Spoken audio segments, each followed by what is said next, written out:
Je ne vais pas vous décrire les épisodes qui suivent la mort d'un vieux monsieur pendant le vidage de l'appartement par les enfants et par les petits-enfants, dont je viens d'être témoin, c'est assez banal. Mais dans cette circonstance, j'ai trouvé la matière d'une vraie histoire émouvante sur une époque, celle des années 60.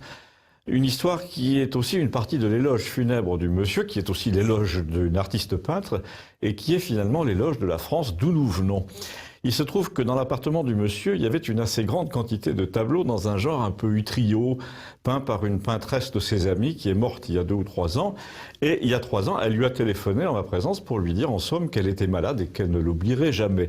Et quand il a raccroché, il m'a raconté à ce moment-là pourquoi elle était émue et pourquoi du coup lui aussi. Il m'a dit c'est une fille qui était en fait la sœur d'une amie de ma femme quand j'étais jeune médecin et j'avais entendu son histoire. Alors il m'a raconté l'histoire et c'était assez déchirant parce que c'était l'histoire d'une jeune fille qui avait voulu changer de destin par amour de la peinture et qui y était parvenue.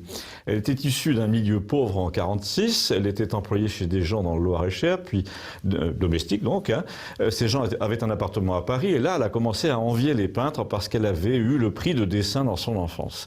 Et puis donc son travail fini dans sa chambre de bonne au sens propre, elle peignait la nuit, parfois même des scènes nocturnes, mais elle n'avait pas beaucoup les moyens de s'acheter de la peinture, alors les professionnels lui donnaient des toiles abîmées qu'elle réparait pour les peindre et puis des peintures à crédit.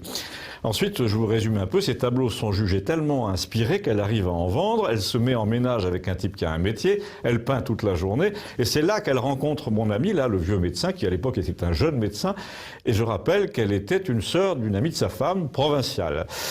La rumeur se répand que cette pauvre Micheline, c'était son nom, a du mal à vivre. Alors le jeune médecin monte un semblant d'exposition dans sa salle de jeu. Il achète 2 toiles, il en fait acheter à 2 de ses collègues médecins.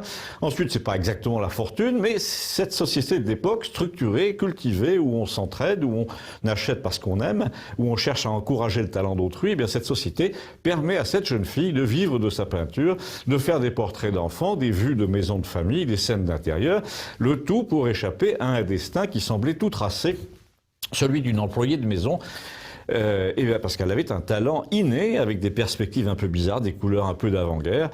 Et naturellement, la grosse modernité des années 75-80 a limité sa clientèle puisqu'elle est restée dans le genre de sa jeunesse et sa cote n'a jamais dépassé 1 millier ou 2 d'euros par tableau, ce qui est déjà pas mal. Mais comme elle aimait davantage son art que la mode, comme elle préférait ses amis à son ambition et la clientèle française à la clientèle américaine, et comme surtout elle préférait la vraie vie à toutes ses mondanités, elle n'a jamais fait une carrière d'opportuniste, mais elle a été hissée vers le marché de l'art, comme on le faisait autrefois, par une clientèle bourgeoise et même aristocratique, qui a assuré ses revenus pendant 60 ans. Elle vient donc de mourir reconnaissante, elle laisse une œuvre très nombreuse, et son premier bienfaiteur et promoteur, mon vieil ami médecin, là, vient de mourir aussi 2 ans après elle. Ils se sont souvenus l'un de l'autre avant de disparaître, et en rangeant ces fameux tableaux l'autre jour, j'ai retrouvé dans ma mémoire cette histoire qu'il m'avait racontée, et qui était non seulement émouvante, mais représentative de ce qui se passait avant, dans la France d'avant. D'abord, on pouvait débuter dans la vie comme domestique, fille de tapissier, sans un radis, et devenir peintresse reconnue dans toute l'Europe. Ensuite, on pouvait être devenu médecin interne des hôpitaux alors qu'on était né fils de boucher de village, encore un bon point pour l'époque.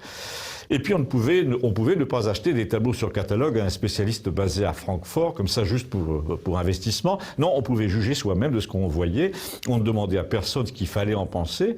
Et puisque vous, qui m'écoutez, vous n'avez besoin de personne pour savoir ce qu'il faut penser d'une époque comme celle-là, comparée à la nôtre, eh bien, je précise que cette femme a vécu heureuse parce qu'elle aimait bien le vin rouge et détestait l'épice froid, à qui d'ailleurs elle ne vendait pas sa peinture et que finalement, si elle avait vécu plus longtemps, elle n'aurait pu vendre à quiconque de ce genre, puisque l'épice est froid, nous n'avons plus que ça autour de nous.